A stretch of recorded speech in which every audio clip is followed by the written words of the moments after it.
लंका में रहेंगे, बहुत मेहनत की, जंगलों में रहे, पेड़ के नीचे, खाने पीने का ठिकाना नहीं, सोने की लंका में सब सोने का ही है। 2-4 दिन थोड़ा अच्छा,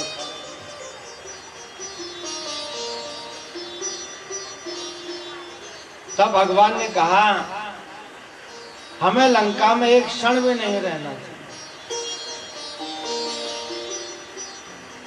हे लक्ष्मण, भले ये लंका सोने की है लेकिन मुझको अच्छी नहीं लगती। अपि स्वर्णमयी लंका न च लक्ष्मण रोचते, जननी जन्मभूमिश्च स्वर्गादपि गरीयसी। भले लंका सोने की है तो क्या है, हमारी जन्मभूमि तो नहीं है ना। हमारी जन्मभूमि अयोध्या है और जन्मभूमि जननी जन्मभूमि स्वर्गादपि गरीयसी। अपनी जन्मभूमि स्वर्ग से भी,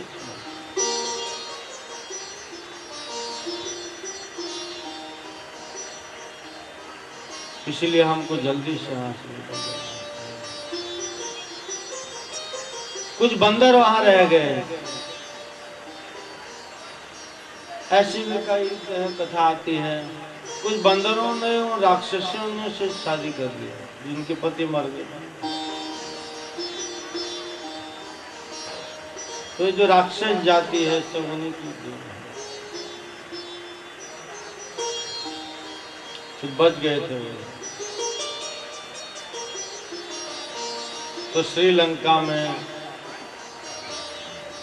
इधर महाराष्ट्र में भी, इधर से समुद्र लग जाता है, तो अभी भी उन जातुधानी कहते हैं राक्षसी, उन लोगों की संतान कहीं कहीं मिलती है।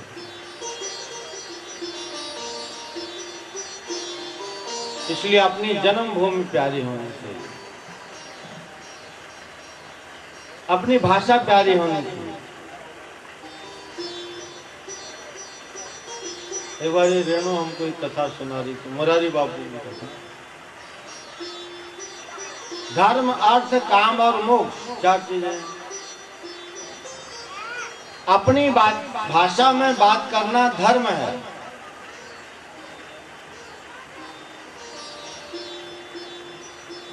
हिंदी में बात करना कर्म है। अंग्रेजी में बात करना काम है। संस्कृत में बात करना मोक्ष है।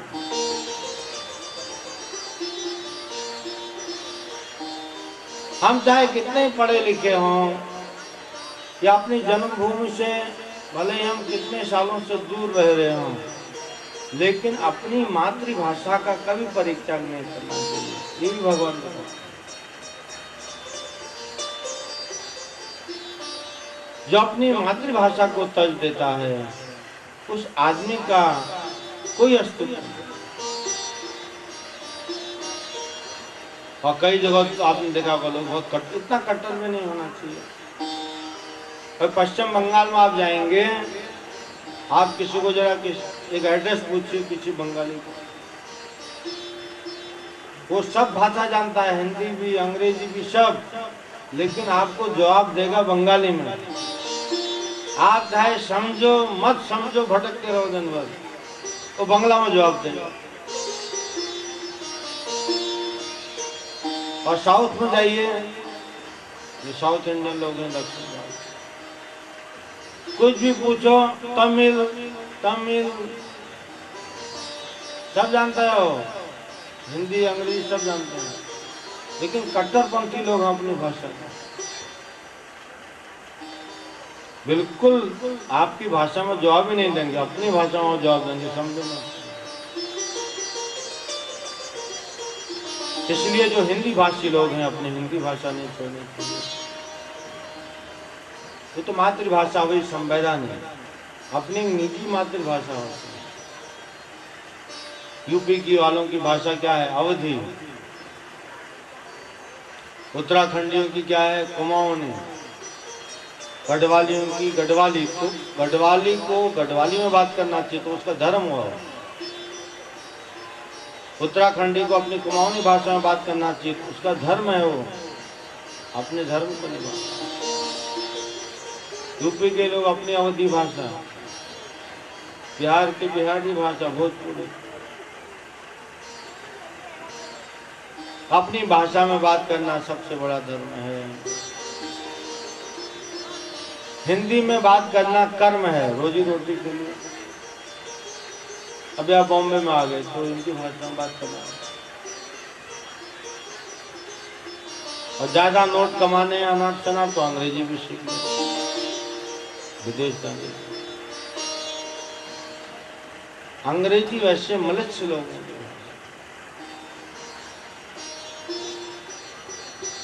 हम लोग बहुत भाग्यशाली हैं भारतवर्ष के लोग। 8 जातियां होती हैं निम्न कोटि की। किरात, घोड़ांध्र, पुलिंद, पुलकशा, आभीर, कंका, यवना, खशादया। सुखदेव गोस्वामी भागवत में। किरात, हूण, पुलिंद, पुलकश, आभीर, कंक, यवन और खस। किरात, हूणांध्र, पुलिंद, पुलकशा, आभीर, कंका, यवना, खशादया। अन्ये च पापाः यदुपाश्रयाश्रया शुद्धन्ति तस्मै प्रभु विष्णुवे नमः। श्लोक का तात्पर्य है, हम भारतवर्ष के लोग कितने भाग्यशाली हैं। भगवान ने हमारी भूमि पर जन्म लिया, यहाँ लीलाएं की, और हम लोग इन 8 जातियों से बहुत ऊपर हैं। ब्राह्मण, क्षत्रिय, वैश्य, शूद्र, अगर एक वर्णाश्रम धर्म के हिसाब से भी लिया जाए, उन लोगों से तो हम बहुत ऊपर हैं।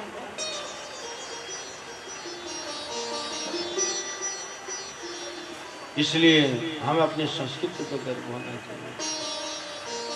भारत भूमि ते होइल जन्म जार, जन्म सार्थक करी कर परोपकार। भारतवर्ष में जिस किसी का जन्म हुआ है उसको परोपकार करना चाहिए। परोपकार क्या है? भगवान की कथा सुनाना, उसका आयोजन करना, भगवान के नामों का उच्चारण, ऐसी व्यवस्था करना, जो उपकार है। जन्माष्टमी, रामनवमी, नरसिंह चतुर्दशी, होली, दीपावली, इतने सारे त्योहार सिर्फ भारतवर्ष में आते हैं, अमेरिका में थोड़ी मनाए जाते हैं। तो हमारे लोग वहां गए, वो लोग मनाते हैं। और हर त्योहार में हमारा भगवान है। रामनवमी में जितने भी त्योहार हैं सब भगवान की लीलाओं से संबंधित है।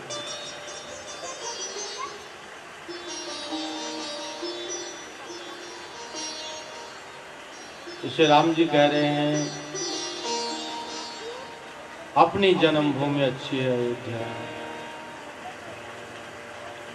और भगवान पुष्पक विमान से अयोध्या आए। राज सिंहासन पर बैठे, राज तिलक हुआ भगवान। राम राज बैठे त्रयलोका, हर्षित भय हृदय। राम राज बैठे त्रयलोका, हर्षित भय शोका। बयरुन का हसन कोई, बयरुन राम प्रताप विषमता खोई, राम प्रताप विषमता खोई। दैहिक दैविक भौतिक तापा, दैहिक दैविक भौतिक तापा। राम राज नहीं काहुई व्यापा, राम राज सब नर करे करछ कर प्रीति चलहि सुधर्म सब नर करे करछ कर प्रीति चलहि सुधर्म।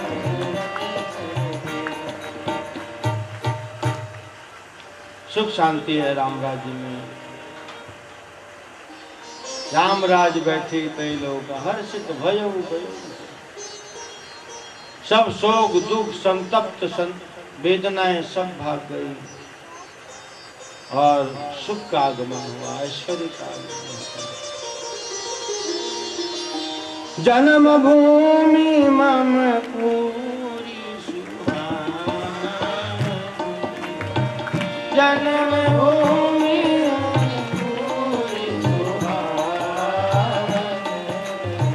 उत्तर दिशि बसरयु पावनी, उत्तर दिशि बसरयु पावनी। जा मंजन ते बिनय प्रयासा, जा मंजन ते बिनय प्रयासा। मम समीप नर पावै वासा, मम समीप नर पावै वासा। जन्म भूमि प्यारी है, सरयू नदी के किनारे अयोध्या बसी है। अपने पूर्ववासियों का वर्णन करते हैं, उनकी प्रजा कैसी है।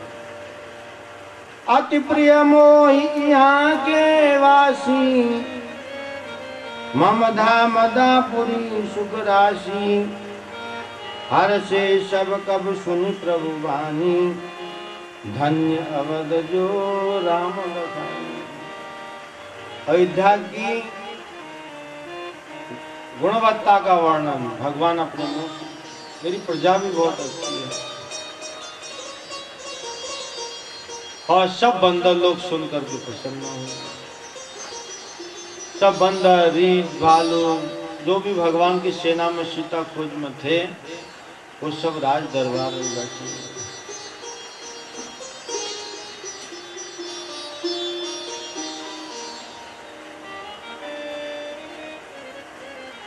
और भगवान ने राज दरबार में सबकी प्रशंसा की है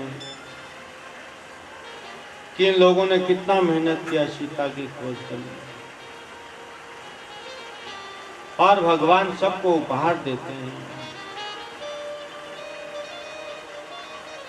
किसी को कुछ देते हैं, किसी को कुछ देते हैं। जब हनुमान जी की बारी आई तो हनुमान जी को सीता जी ने अपने गले का रत्न जड़ित हार दिया।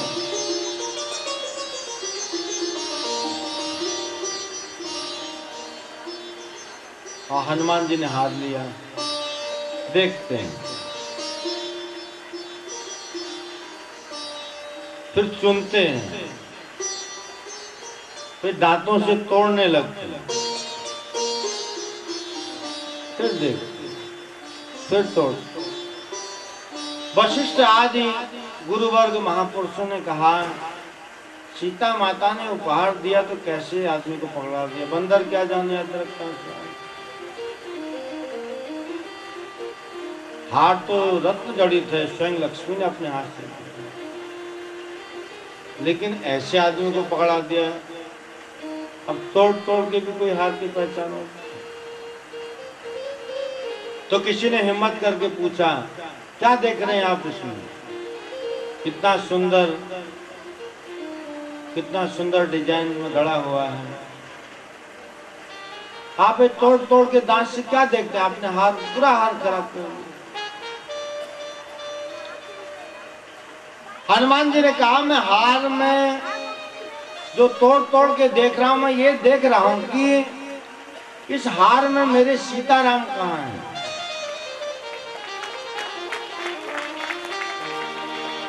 मेरे इष्ट देव का वास कहां है।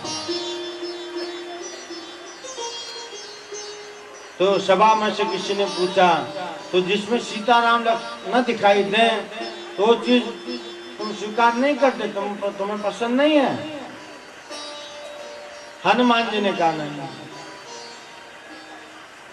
जिसमें सीताराम का दर्शन न हो वो वस्तु किस काम है।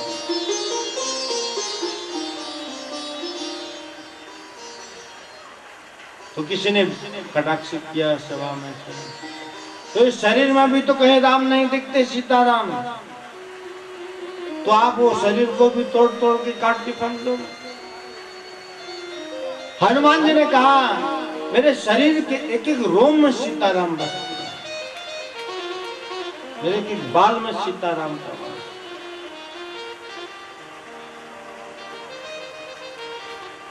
फिर किसी ने कटाक्ष किया, आपके हृदय के अंदर सीताराम दिखते हैं, जहां से आप सांस लेते हो दिखते हैं। हनुमान जी ने कहा मेरे रोम रोम में अंदर बाहर सीताराम बसते हैं, मेरे हृदय में प्रत्येक अंग में सीताराम का। और तुमने अगर बात कही है कि मेरे अंदर सीताराम है कि नहीं, मेरे अंदर सीताराम का दरबार लगा हुआ है। और अपनी छाती ऐसे की और हाथों से फाड़ के तो देखा तो जो सीताराम सामने दरबार में बैठे हुए थे वही हनुमान जी के चित्र में बैठे।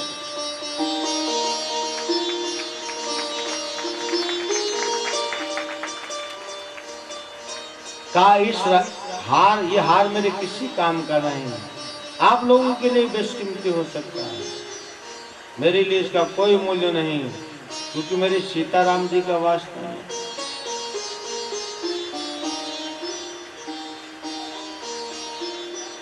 ऐसे एक महीना हो गया, विभीषण आदि बंदरों को, राक्षसों को, जो रीछ वगैरह थे, सबको भगवान ने कहा एक महीना हो गया, अपने अपने घर को जाओ। विभीषण को कहा तुम भी जाओ, तुम लंकेश हो ना, अभी लंका के राजा, जल्दी जाओ, वहां के राजा हो, इतना बड़ा कारोबार देखना है, अयोध्या में बैठ के क्या करोगे। एक महीने में सबको भगा दिया, लेकिन हनुमान जी को जाने के लिए नहीं कहा। हमारे एक वैष्णव धर्म में भक्ति विनोद ठाकुर एक आचार्य हुए हैं, उन्होंने एक ग्रंथ लिखा है, जैव धर्म करके ग्रंथ, कि प्रीति और प्रेम में क्या फर्क है। भगवान जिससे प्रीति करते हैं उसको संसार का समस्त वैभव देते हैं, लेकिन अपने से दूर करते हैं। और जिससे प्रेम करते हैं उसका सर्वस्व छीन लेते हैं, लेकिन अपने चरण में रखते हैं। विभीषण को सोने की लंका दी है, इसलिए एक महीने बाद जाने के लिए कहा, और हनुमान जी के लिए पास पहनने के लिए लंगोटी नहीं है, उनको अपने पास रखना। विभीषण से प्रीति है, हनुमान से प्रेम। ये सब बारीकियों को जानना है, भगवान किसको कितना चाहते हैं। अगर हमारे पास संसार का सर्वस्व है, वैभव है, सब सुख संपदा है, समझ लेना चाहिए कि भगवान ने हमको अपने से दूर कर दिया है, अपनी संपत्ति माया में उलझा देते हैं। भगवान जाओ खेलते रहो। जब माँ अपने बच्चे को स्तनपान कराती है तो छाती से चिपका रखती है, लेकिन जब उसका मन स्तनपान कराने का नहीं होगा तो क्या करेगी, सुंदर सुंदर खिलौने ला करके बच्चे को खेलने दे देगी, अपने से दूर कर देती है, छाती से। इसलिए प्रीति से प्रेम बड़ी वस्तु है। हनुमान जी से प्रभु प्रेम करते हैं, पूरा जगत हनुमान जी की पूजा करता है। और विभीषण से प्रीति करते हैं, भले सोने की लंका का राजा है, लेकिन विभीषण के आगे कोई अगरबत्ती घुमाता है?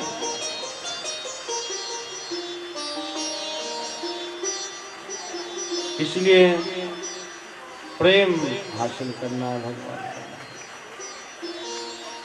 महाराज बलि से भी नवम स्कंद में भगवान कहते हैं भागवत, जब 3 पग भूमि के बहाने भगवान ने बलि का सब कुछ हरण कर लिया, कंगाल बना दिया, भिखारी खंबे से बांध दिया,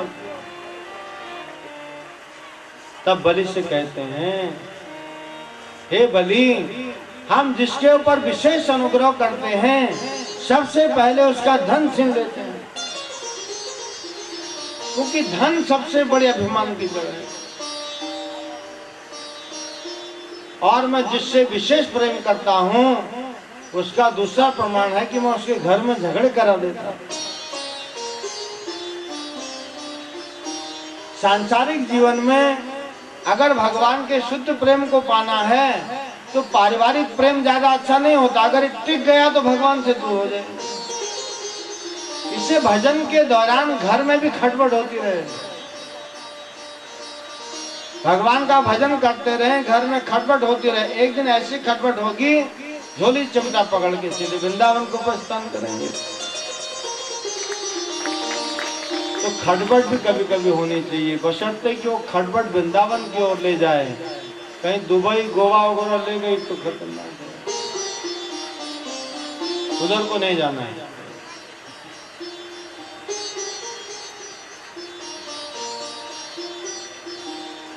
ये विशेष अनुग्रह की बात करते हैं।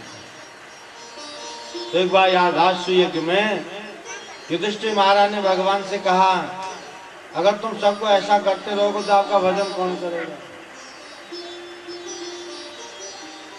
मतलब आप सबसे ज्यादा प्रेम तब करेंगे जब लोग रोड पर आ जाएंगे ना। तो संसार में ऐसा कौन सा जीव है जो रोड पर आकर के आपको प्यार करेगा? ऐसी किसी जीव में सामर्थ्य नहीं है प्रभु। युधिष्ठिर महाराज ने कहा, आप हमको इतनी संपत्ति दो जो स्वर्ग के राजा इंद्र के लिए भी दुर्लभ हो। तब भगवान ने विश्वकर्मा को बुला के हस्तिनापुर नगरी बसाई, इंद्र का वैभव उसमें रखा और ऐसी ऐसी जगह बनाई कि जो जैसे मन से जाता है उसको भूमि वैसी दिखाई देती है।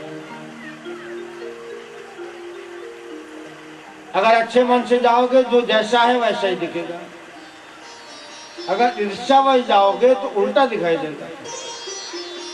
दुर्योधन जब हस्तिनापुर का महल देखने गया तो जेलियस भाव से गया था, जलता था ना पांडवों, तो उसको उल्टा दिखता था, जहाँ पानी था वहाँ उबड़ खाबड़ जमीन, जहाँ उबड़ खाबड़ था वहाँ पानी,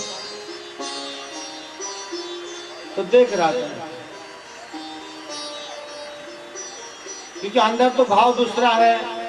इसलिए जहाँ बगीचा था दुर्योधन सोचा थोड़ा बगीचे में घूम के आऊं, वास्तव में पानी की नदी बह रही थी, लेकिन उसकी दृश्य नहीं है, और जिधर पानी बहता है उधर उबड़ खाबड़ जमीन है। और दुर्योधन जब बगीचे में गया धड़म से पानी में गया,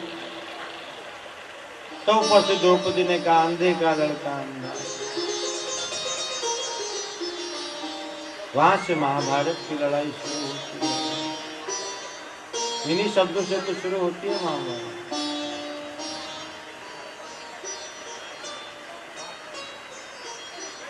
इसलिए जिसमें भगवान नहीं, भगवान का वास नहीं, या हमारे पास जो भी भगवान ने दिया है, अगर उस वस्तु में हमारी इच्छा नहीं कि भगवान ने हमको दिया और हम भी भगवान को कुछ अर्पित करें, ये भाव की बात।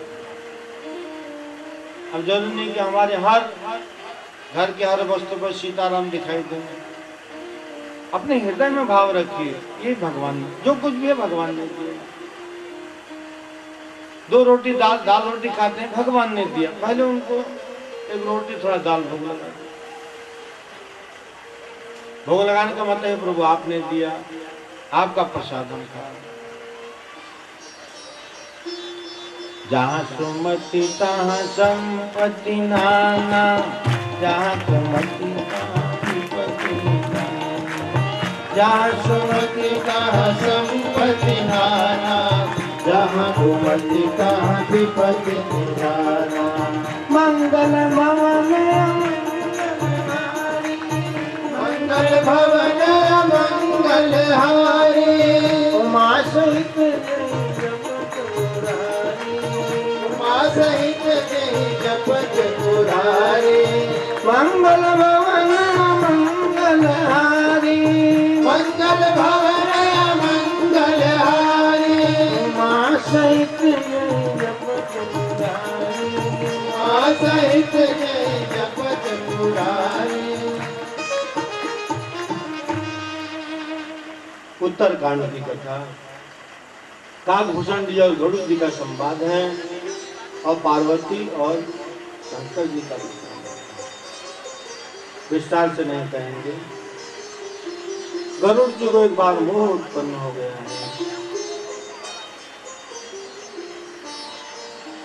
कहाँ पर मोह उत्पन्न हुआ? जब मेघनाथ ने राम और लक्ष्मण को कौन सी रस्सी थी? नागपाश के बांधी। तब शिवजी ने गरुड़ से कहा, तुम विष्णु के वाहन हो, तुम इस वक्त जाकर के भगवान की सेवा करो जाके। भगवान नागपाश में बंध गए और शंकर जी के कहने पर गरुड़ ने नागपाश को खोला, क्योंकि नाग गरुड़ जी से डरता है।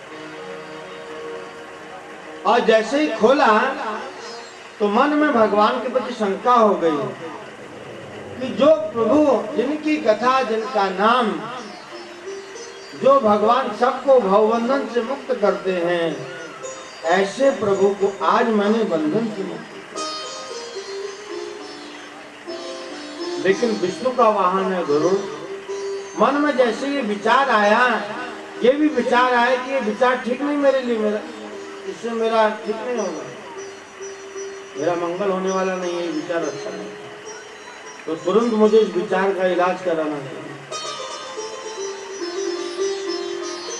तब पहले तो गए वो शिव जी के पास। शिव जी से कहा, मेरे मन में एक संदेह है, दूर कर दीजिए, आप राम जी के प्रिय हो। शिव जी ने कहा, नहीं मेरे पास टाइम नहीं, मैं अभी देखता हूँ कि मैं भिक्षा करने जा रहा हूँ। भिक्षा करने जा रहे थे।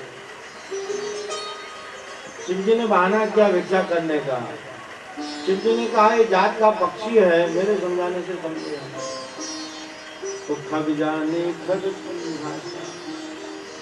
अगर इसी की जाति का आदमी इसको कोई सुनाए तो इसका समाधान है। तो कहा, तुम काकभूषण जी नाम के कौवा है, उनके पास।